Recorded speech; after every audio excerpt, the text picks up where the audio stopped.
오늘 본문이 11절에 보면 그러므로 나나 그들이나 이같이 전파하며 예수님 부활했다 전파했습니다. 사도 바울이 나고 또 그들 고린도 교회 성도들 가운데 일부 예수님 부활을 믿는 사람들입니다. 그들이 예수님의 부활을 전파했어요. 그리고 너희도 이같이 믿었느니라. 온 교회도 예수님 부활했다고 믿었어요. 그런데 내가 부활할 것을 믿지 않았어요. 여러분 성경 12절에 보면 그리스도께서 죽은 자 가운데서 다시 살아나셨다 전파되었거늘 11절에 같은 말이죠. 또 믿었거늘 이 말이죠. 너희 중 어떤 사람들은 어찌하여 죽은 자 가운데 부활이 없다 하느냐. 예수님만 부활했고 사람은 부활하지 않는다 이렇게 고린도 교회 성도들 가운데 일부 사람들이 주장하게 되었다는 것이죠. 그래서 부활이 뭐냐? 부활은 예수님이 부활한 것이고 부활은 또 우리도 부활하는 것이다. 고린도전서 15장인 부활장이고 부활에 대한 초점은 예수님이 부활했고 죽은 자도 부활하고 만약에 죽은 자의 부활이 없으면 예수님이 부활이 의미가 없다, 소용이 없다. 예수님도 부활하지 않은 것이다. 이렇게 논리를 전개하고 있습니다. 여러분 신자들은 다 십자가를 믿습니다. 내 죄 때문에 예수님이 십자가 죽으셨다 믿어요. 예수님이 부활했다 믿어요. 예수님 능력 많으니까. 또 하나님께서 능력 많으신 예수님을 다시 살려내셨다 이렇게 믿어요. 근데 여러분 한번 생각해 보십시오. 여기 꽃꽂이를 했습니다. 이게 앞에 비어있는 꽃꽃을 가져 꽂아놨는데 이게 이미 죽어 있죠. 죽어서 시들어 버리면 내가 능력이 있어요. 능력이 있는데 이 살려낼 수 있을까요? 저것도 생명력이 있어야지 살려낼 수 있죠. 예수님에게는 능력이 있고 생명력이 있으니까 거기다가 하나님 말씀하시니까 살아났다 이렇게 믿은 거예요. 근데 우리는 능력도 없고 우리는 유한하고 우리는 무능하니까 아무리 예수님이 하나님이 능력 많으셔도 능력이 많으셔도 우리는 이미 다시 부활할 수 없다. 우리를 부활하게 할 수 없다. 이렇게 믿는 신자들이 있게 되었다는 것이요. 예수님이 하나님의 아들이니까 하나님께서 예수님을 다시 살려내시고 부활시킨 것이고 우리는 예수님 부활만 믿으면 되고 우리는 부활할 수 없다. 이렇게까지 주장했던 사람들이 고린도 교회에 있었던 거예요. 그런데 여러분 부활신앙은 예수님 믿는 순간 우리 영이 부활합니다. 우리가 영이 죽었습니다. 영원히 죽었다는 말이 아니고 하나님을 아는 영이 죽었어요. 하나님을 아는 영이. 하나님을 아는 영이 살아있으면 하나님께 예배하고 하나님께 감사합니다. 야, 너 왜 하나님께 예배하지 않느냐? 왜 하나님께 감사하지 않느냐? 영이 지금 문제가 있는 거예요. 문제가. 그러니까 영이 살아있으면 예수님의 부활을 믿으면 그 영이 영이신 하나님을 알아보고 영이신 하나님께 예배하게 되어 있어요. 그러니까 예수님 만나기 전에는 부활하신 예수님 만나기 전에는 하나님 없는 삶을 살았습니다. 죄인된 삶을 살았죠. 근데 예수님 만나고 부활하신 예수님 만났을 때 십자가의 그 능력이 우리를 변화시켜 놓습니다. 그래서 여러분 에베소 2장 1절을 한번 보실까요? 우리의 상태가 어떤 상태였습니까? 예수님 만나기 전에는 1절의 시작. 그는 허물과 죄로 죽었던 너희를 살리셨도다. 아멘. 우리는 허물과 죄는 죽어 있었어요. 허물과 죄는 사망이고 죄 짓는 영은 이미 죽었어요. 우리가 이제 저 사람 살아있는데 왜 목사님 죽었다고 말합니까? 불신자들은 영이 이미 죽었어요. 영혼이 아니고 하나님을 아는 영이 죽었어요. 영이 살아있으면 영이신 하나님을 예배해요. 근데 하나님을 아는 영이 죽어 있는 거예요. 그래서 허물과 죄로 죽었던 너희를 예수님 십자가의 피로 하나님께서 살려내셨어요. 하나님께서 그 영을 살려내셔서 이제 살아나 생명을 얻게 되었어요. 그래서 예수 믿는 사람들은 다 생명이 있다. 영이 살아있다. 이렇게 말을 하는 것이고 에베소 2장 4절과 5절에서도 그럼 하나님이 어떻게 하셨느냐 나오죠. 4절에 긍휼이 풍성하신 하나님이 우리를 사랑하신 그 큰 사랑을 인하여 5절에 허물로 죽은 우리를 어떻게 했죠? 그리스도와 함께 살리셨고 너희는 은혜로 구원을 받은 것이라 이렇게 선포하고 있어요. 하나님께서 죽은 우리를 허물로 죄로 죽었던 우리를 그리스도와 함께 살려내셨어요. 그래서 우리는 이미 살리셨고 과거형이니까 이미 우리는 살아났어요. 우리 영이 살아났어요. 그래서 예수님께서 죽은 나서 살려냈을 때 말을 하죠.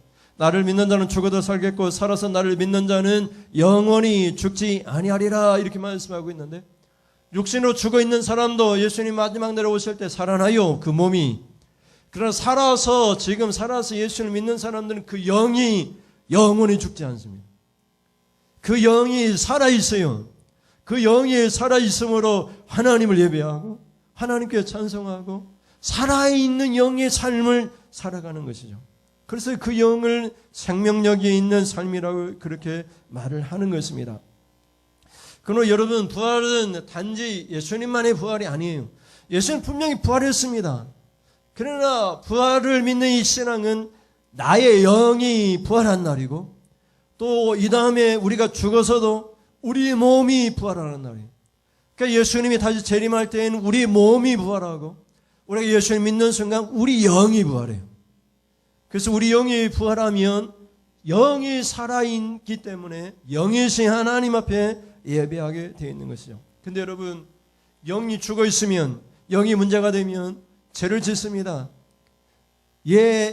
예수님을 믿는 사람들 왜 그런 삶을 사느냐 이렇게 의문을 받게 돼요. 그렇게 살 수가 없어요. 예수님의 부활을 믿는 사람들 자신의 영이 살아있기 때문에 그렇게 죄 짓는 악한 삶을 살 수가 없는 것이죠. 그러면 여러분 우리가 부활을 믿는데요.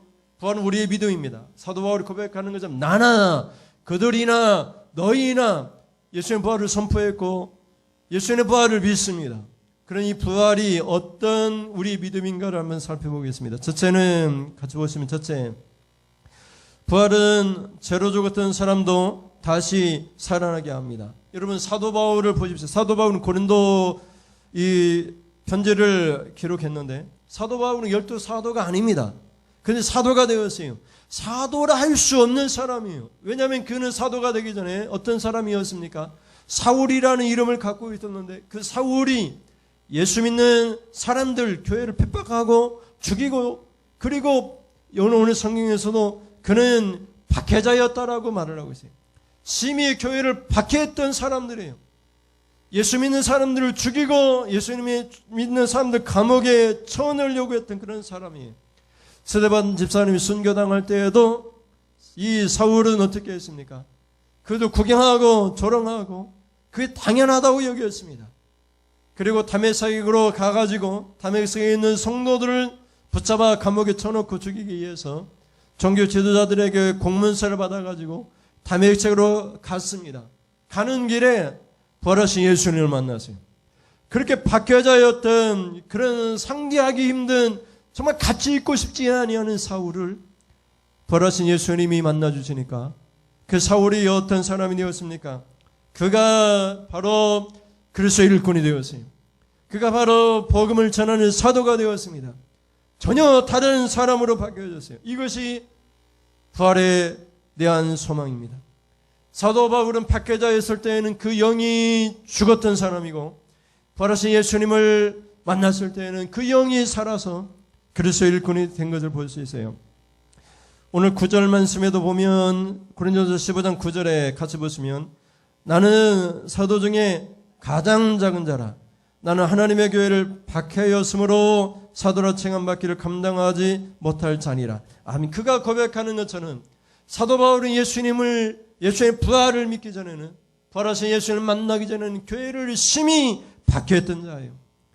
그는 늘 그래서 겸손했습니다. 나는 이전에는 정말 죽일 놈이었고 교회를 핍박하고 예수를 핍박했던 자였기 때문에 나는 사도이지만 사도라 불릴 자격도 없다고 나는 사도라 불릴지라도 사도 중에서 가장 작은 자에 불과하다고 그래서 늘 그는 겸손했습니다. 나 같은 박해자가 죄인 중에 괴수 중에 괴수인 내가 이 괴수라는 말은 두목이잖아요. 죄인의 두목 노릇이나 했던 내가 그리스도의 일꾼이 되어 사도가 되었는데 나 같은 사람이 사도가 되었다. 그것은 하나님의 능력이라고, 나의 다된 것은 오직 하나님의 능력이라고, 십자가의 은혜라고 그렇게 고백하고 있는 것을 볼 수가 있습니다. 그러면 여러분, 사도 바울이 부활하신 예수님을 만났을 때 그 눈에서 비늘 같은 것이 벗겨졌어요. 생선의 비늘을 벗겨내듯이 생선의 비늘을 벗겨내듯이 여러분, 생선을 구울 때 비늘을 벗겨내잖아요. 막 팍팍 긁어가지고 비늘을 벗겨내요. 그런 것처럼 사울의 눈에서 비늘을 벗겨내서 부활하신 주님의 삶을 살게 했어요. 여러분, 우리의 영이 지금 비늘 같은 것이 잔뜩 끼어 있어요. 그것이 죄를 짓게 합니다. 하나님을 보게 하지 못하게 해요. 내가 옳다고 하는 그 그릇된 것을 주장하게 만들어요. 사도행전 9장 18절 말씀 보십시오. 아나니아가 사울에게 안수하니까 어떤 일이 일어났습니까? 18절에 보면 즉시 사울의 눈에서 뭐죠? 비늘 같은 것이 벗어져 다시 보게 된지라. 일어나 세례를 받고. 사울의 눈에서 비늘 같은 것이 벗어져, 이렇게 말을 하고 있는데, 많은 신학자들은 이것이 사울이 예수님 만난 변화된 놀라운 사건 중에 하나라고 그렇게 표현하고 있어요. 여러분, 우리의 눈에는 지금 비늘 같은 것이 이렇게 씌워져 있어요. 잘 보이죠? 뭐가 보입니까? 세상이 보여요. 재물이 보여요. 잘 보이죠? 뭐가 보입니까? 세상에서 즐길 수 있는 이 세상이 정말 천국 같고, 이 세상에 정말 우리의 삶 가운데 모든 걸 해줄 수 있는 것처럼 이 세상밖에 안 보여요.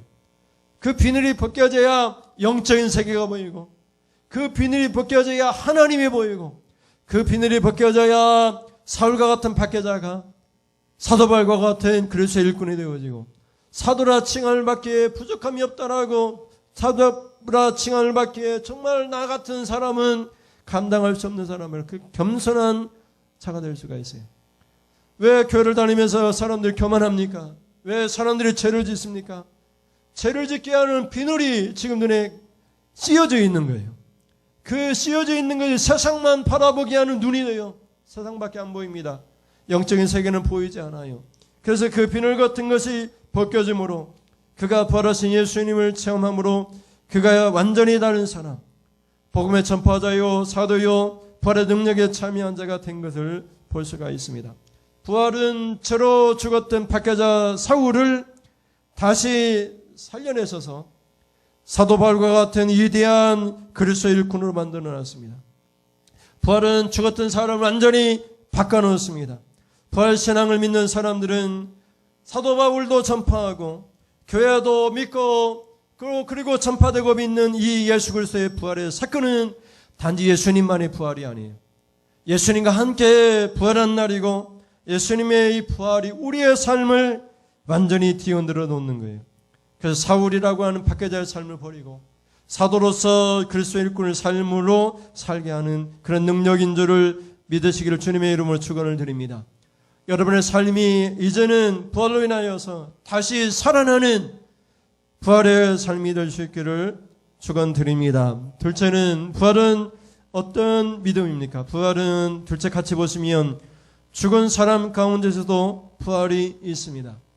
우리가 지금 예수님과 함께 신앙생활하는 이 영적인 부활도 있지만 우리의 몸도, 우리의 육신도 부활을 합니다.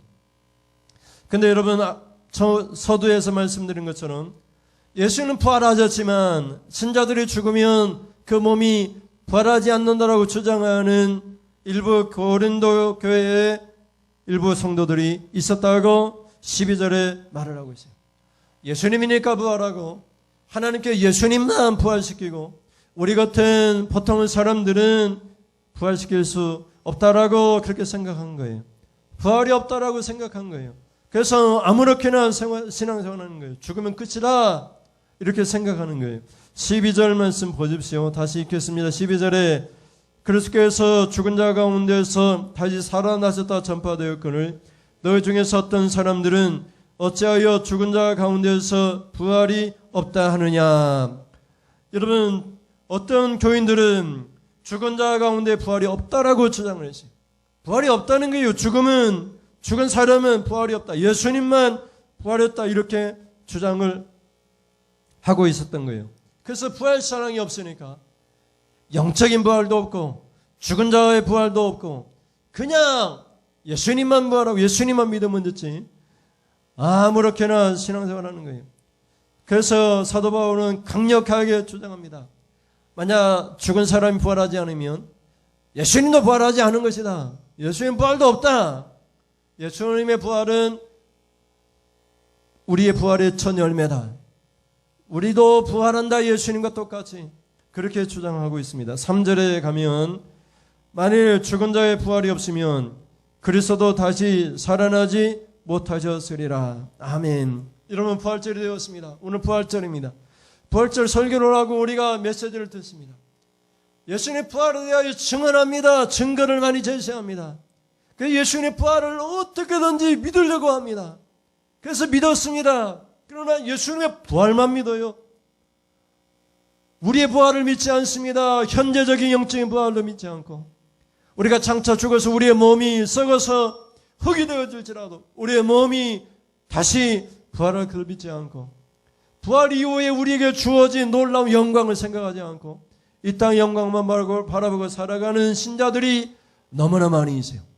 예수 믿고 천국만 가면 됐지. 천국에는 다 똑같지. 예수님 믿으면 다 똑같지. 그렇게 생각하는 거예요. 늦게 믿으나 일찍 믿으나 많이 헌신하나 적게 헌신하나 아무 상관이 없다고 생각하는 거예요. 신앙생활을 아무렇게나 하나 열심히 하나 다 똑같이 천국까지 무슨 의미가 있나 이렇게 생각하는 거예요. 그래서 교회 헌신하지 않고 충성하지 않고 그래서 일꾼으로서의 삶을 포기하고 살아가는 그런 사람들이 많아요. 또 열심히 그래서 일꾼을 살다가도 낙심해가지고 사람들에게 칭찬 못 받고 상급 못 받아서 하나님께서 주실 상급 생각하지 못하고 하나님께서 주실 놀라운 그런 축복을 생각하지 않고 너무나 낙심해가지고 내가 열심히 봉사했는데 우리 교민이가 열심히 시간을 주면서 봉사했는데 교회에서 해주는 것도 없고 아침에 일찍 나와서 반주해야 되고 너무 피곤해서 정말 포기하고 싶을 때도 있겠죠. 그런데 여러분 하늘의 상급이 있음을 믿으시길 바랍니다. 우리 예수가 결코 헛되지 않습니다. 이것이 부활의 소망이에요. 왜 하나님께서 우리를 다시 살려내십니까? 왜 살려내십니까? 그냥 살려내서 그냥 이전에 우리 몸뚱아리 주기 위해서 그런 것이 아니에요. 예수님 부활하실 때에도 내가 귀신인가 보라, 내가 영으로 왔는가 보라, 내 손과 발을 보라, 영은 뼈와 몸이 없지만 내 몸과 이 살이 있지 않느냐. 부활한 몸은 전혀 다른 몸으로 부활해요. 그리고 부활시킬 때에는 그냥 부활하는 것이 아니라 하나님께서 약속하신 놀라운 축복들을 주시기 위해서 우리를 부활시키는 것을 볼 수가 있습니다. 그러므로 죽은 자의 부활이 없으면 예수님의 부활도 의미가 없다라고까지 말을 하는 거예요. 마지막으로 셋째는 우리의 믿는 부활은 무슨 의미가 있습니까? 셋째, 그러나 죽은 자의 부활은 다 다릅니다. 여러분 고린도 교회 성도들이 두 가지 질문을 던져요. 어떻게 죽은 자가 살아날 것이고 또 죽은 자가 살아나면 어떤 모습으로 올 것이냐 그런 거예요. 도대체 못 믿겠다 이 말이에요. 죽은 자가 다시 살아나면 도대체 어떤 모습이냐는 거예요. 그래서 이 두 가지 질문을 던지는 거예요. 그래서 그 질문에 대하여 사도 바울이 이제 설명을 합니다. 35절에 보면 누가 묻기를 죽은 자들이 어떻게 다시 살아나며 어떠한 몸으로 오느냐 하리니. 이 두 가지예요. 죽은 자가 다시 살아나지 않는다고 생각하니까 어떻게 다시 살아나느냐 이렇게 묻는 거고, 그러면 만약에 살아난다면 그 몸뚱아리가 도대체 어떤 모습이냐 이 말이에요. 우리 혁현이가 다시 살아났는데 부활했는데 이 다음 예수님 오실 때 부활했는데 그 몸뚱아리로 오느냐 이 말이에요. 규민이가 다시 예수님 오실 때 부활했는데 그 몸이 부활했는데 어떤 모습이냐 궁금하잖아요. 그래서 이 두 가지를 씨 뿌리는 이야기를 통해서 설명을 하고 있고 또 여러 가지 형체에 대한 설명을 하고 있어요.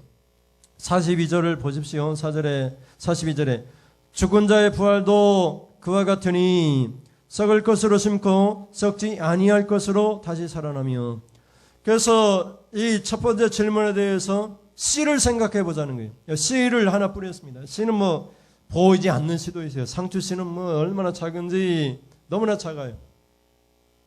그 씨를 뿌렸어요. 우리 몸이라고 생각해 보세요. 우리가 죽었어요. 뭘 뿌렸어요? 눈에 보일 것 말 것 같은 씨를 뿌렸어요. 근데 그 씨에서 싹이 나서 뭐가 나왔어요? 상추 씨에서 뭐가 생겼어요? 상추가 생겼어요. 상추는 형체예요. 모양이에요. 몸이에요.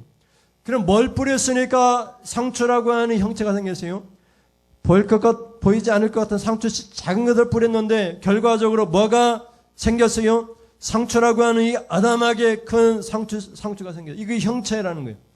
씨는 우리의 이 육신의 몸이라면 부활할 우리의 몸은 어떤 모습이냐? 상추와 같은 모습이라는 거예요. 상추와 같은.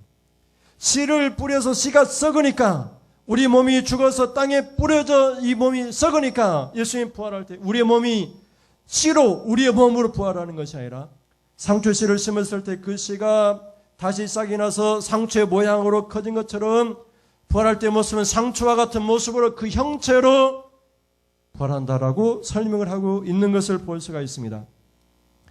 그러면 여러분 죽은 자의 부활도 이 상추 씨와 같다 이 말이에요. 씨가 썩어서 심겨지니까 심어져서 썩으니까 거기서 이 상추라고 하는 형체가 생긴 것처럼 우리의 몸도 땅에 뿌려져서 땅에 묻히면은 예수님 오실 때 우리 몸이 우리 몸으로 다시 부활하는 것이 아니에요. 우리 몸이 형체를 갖게 되는데 그 형체가 어떤 형체냐? 영광스러운 형체라는 거예요. 성경에서 천사보다 더 뛰어난 모습으로 변화된다. 글쎄와 같은 형상으로 변화된다. 이렇게까지 말을 하고 있어요.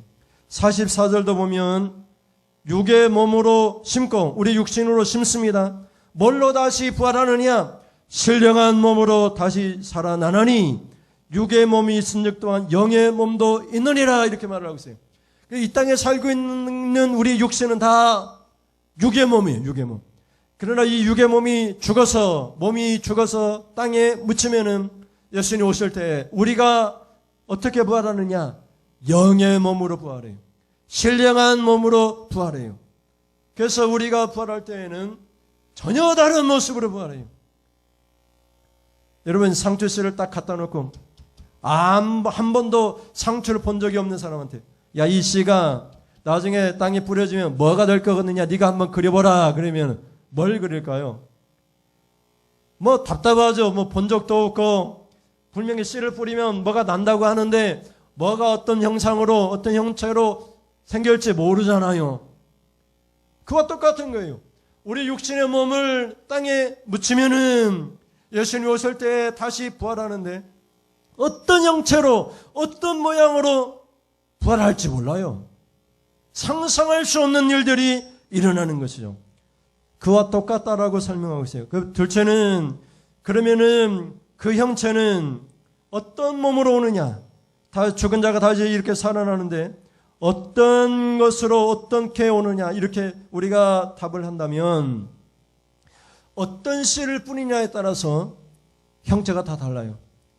팥을 뿌리면은 나중에 그 형체는 팥이 되고요. 나무를 뿌리면 나무의 씨에서 장차 나무가 돼요. 우리가 신앙생활을 여기에 비유해요.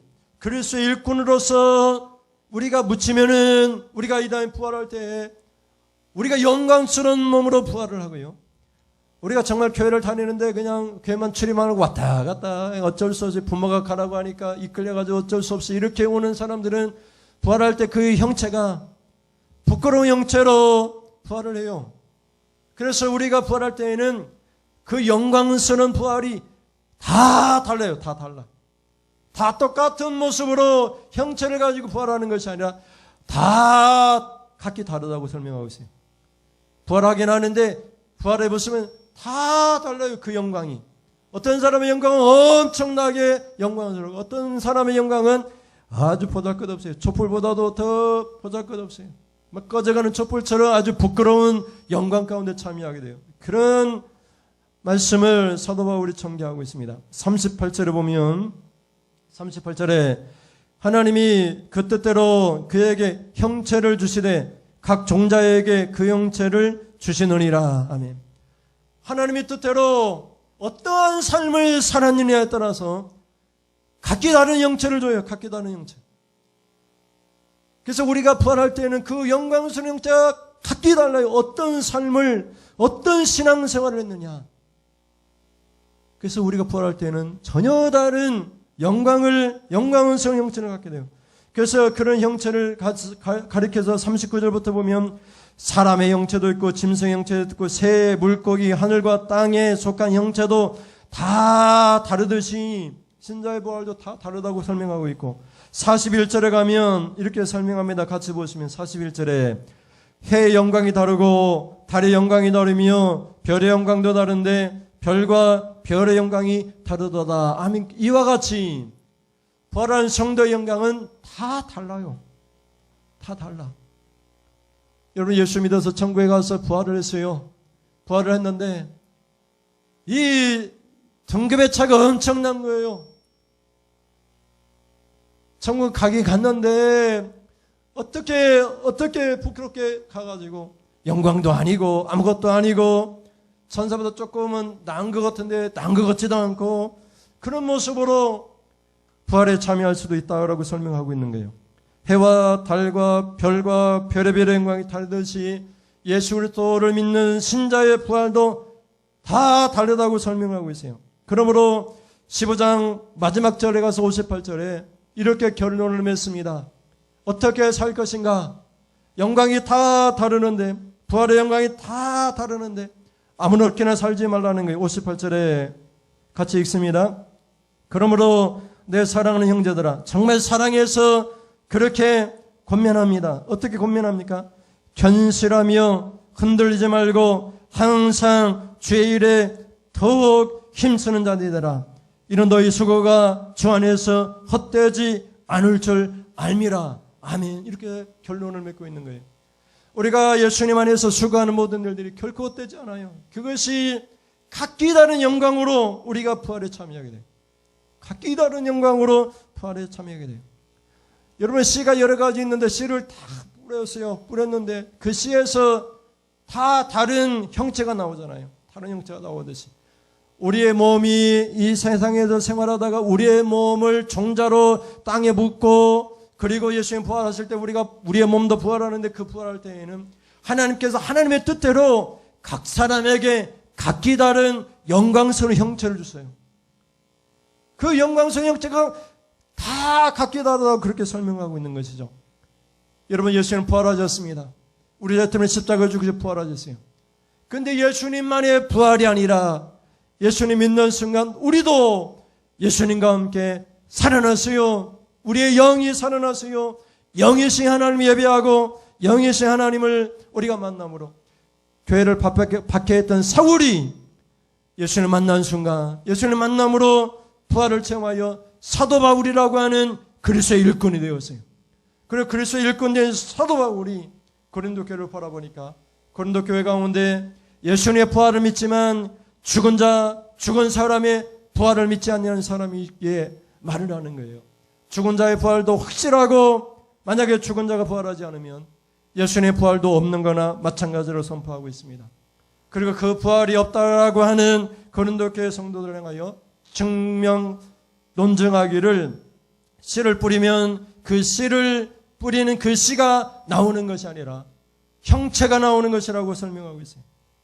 우리가 씨를 뿌립니다. 상추 씨를 뿌리면 아주 작은 것입니다. 보잘것없는 작은 것이지만 그 씨에서 나중에 싹이 나면 상추라고 하는 아담하고 먹기 좋은 그런 형체가 나오듯이 우리의 몸뚱아리를 땅에 묻으면 예수님이 부활하실 때 보잘것없고 보이지 않을 것 같은 그런 씨에 불과하지만 우리 몸뚱아리지만 형체를 가지고 그것도 영광스러운 형체를 가지고 우리가 부활하게 됩니다. 누가 이것을 생각할 수 있겠습니까? 우리가 경험에 의해서 상추 씨를 뿌리니까 상추가 나올 것인지 알고 있지. 우리가 부활을 경험하지 못했기 때문에 우리의 몸뚱아리를 씨를 뿌리면 이 눈에 보이지 않는 상추 씨 같은 우리 존재가 상추와 같은 형체로 부활할 것을 누가 믿을 수가 있습니까? 그러나 여러분 예수님을 부활을 통해서 여러분 믿으시고 우리가 이 다음에 예수님 오시면 다 부활합니다. 그러나 부활은 각각 그 영광이 다릅니다. 그 영광에 참여할 때 해와 달과 달의 별의 영광이 다 다르듯이 그 영광이 다를 때 여러분이 가장 영광스러운 영광에 참여하려면 사랑하는 형제들에게 사도 바울이 권면하고 권면했던 것처럼 흔들리지 마십시오. 견고하게 여러분 열매를 맺으십시오. 항상 주의 일에 더욱 힘쓰는 자들이 되십시오. 세상 일이 아니라 주님 일에 힘쓰는 자들이 되십시오. 그 힘쓰는 대로 주의 일에 수고하는 대로 각각 다른 부활의 영광에 참여하게 될 것입니다. 여러분 이 다음에 천국에서 그 영광 가운데 참여할 때 최고의 영광스러운 주님의 부활에 참여할 수 있기를 주님의 이름으로 축원을 드립니다. 기도하겠습니다. 하나님 아버지 감사합니다.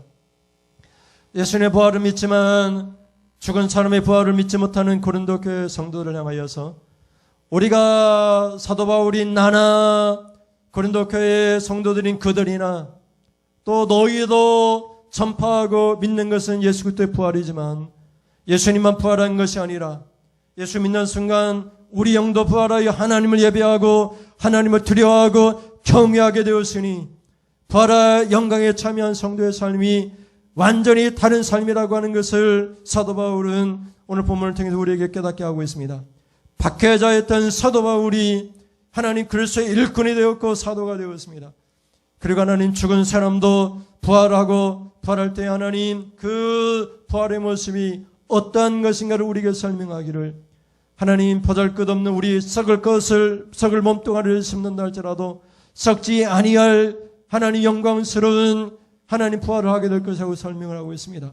우리가 이 다음에 죽으면 이 썩을 몸이 아버지 하나님 주여 썩지 아니할 그런 영광스러운 몸으로 부활하게 되고 우리의 육체의 몸을 심지만 우리가 죽어 무덤에 묻히지만 예수님 오실 때에 하나님 무덤에서 일어나 신령한 몸으로 썩지 아니할 영원한 존재로 하나님 부활하지만 그 영광도 다 각기 달라 우리의 수고에 따라 우리가 어떻게 주님 일에 항상 힘쓰는 것에 따라서 그 부활의 영광도 각기 다르다고 했사오니 항상 주님의 일에 힘쓰므로 말미암아 주님 오실 때 우리에게 부활의 영광이 아버지 하나님 가장 영광스러운 부활에 참여하는 성도들이 다 될 수 있도록 오늘도 하나님 항상 주의 일에 힘쓰는 성도들이 될 수 있도록 하나님 붙들어 주시옵소서. 하나님 앞에 귀한 예물 드립니다. 부활에 감사해서 하나님 부활절 감사 예물을 드리고 매주 청하여 주정 예물을 드리오니 하나님 이 예물을 기뻐 받으시고 부활의 소망 가운데 오늘도 우리 영이 부활하고 우리가 죽어서도 부활하고 하나님 나를 믿는 자는 죽어도 살겠고 하나님 또 말씀하시기를 살아서 나를 믿는 자는 영원히 죽지 아니라 하셨사오니 우리가 살아서 영원히 죽지 아니한 생명을 얻고 우리 몸이 죽는다 할지라도 다시 살아날 줄 믿고 살아날 때에는 이런 몸으로 다시 살아나는 것이 아니라 하나님의 뜻대로 우리에게 영천을 주시되 각기 수고한 대로 아버지 하나님 각기 다른 영광으로 부활에 참여하게 한다고 하였사오니 우리 성도들이 하나님 그런 가장 강력하고 가장 영광스러운 영광에 참여할 수 있도록 오늘도 항상 주의 일에 힘쓰는 성도들 될 수 있도록 하나님 붙들어 주시옵소서. 부활의 감사의 예물을 드리오니 이 부활의 영광이 날마다 우리 가운데 넘치도록 하나님 축복하여 주옵소서. 매주 청하에 정한 예물로 하나님 앞에 예물 드립니다. 땀 흘려 수고한 우리의 소득 가운데 하나님의 것인 줄 알고 하나님 앞에 감사하는 마음으로 매주 청하여 정한 예물 드리오니 하나님께서 작정하시고 예비하신 주님의 축복을 우리 성도들에게 하는 아낌없이 부어 주시옵소서. 아버지 오늘은 부활절입니다. 날마다 하나님 나도 부활하고 예수님과 함께 살아가는 거룩한 생명 있는 삶을 살아갈 수 있도록 하나님 붙들어 주시옵소서. 믿사오니 예수님의 이름으로 기도드립니다. 아멘. 하나님 아버지 지금은 예수님의 부활을 믿고 예수님의 부활을 전파하고 그런 고린도 교회를 향하여서 예수님이 부활이 확실한 것은 알고 있지만 너희도 영이 부활하고 너희 몸도 부활하고 부활할 때에는 영광이 각기 다르기 때문에 항상 주의 일에 힘쓰라고 권면하는 말씀을 따라 하나님 영광스러운 그 영광에 참여하게 하여 오늘도 항상 주의 일에 힘쓰기로 다짐하고 돌아가는 결단한 사랑하는 성도님들 머리머리에 우리 주 예수 그리스도의 은혜와 하나님 아버지의 사랑하심과 성령의 교통하심이 지금부터 영원 무궁토록 함께 있을지어다. 아멘. 하나님 아버지 감사합니다.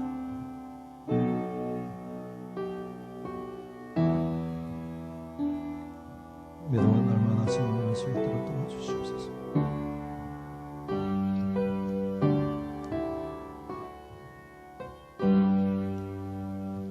이상으로 예배를 마치겠습니다. 감사합니다.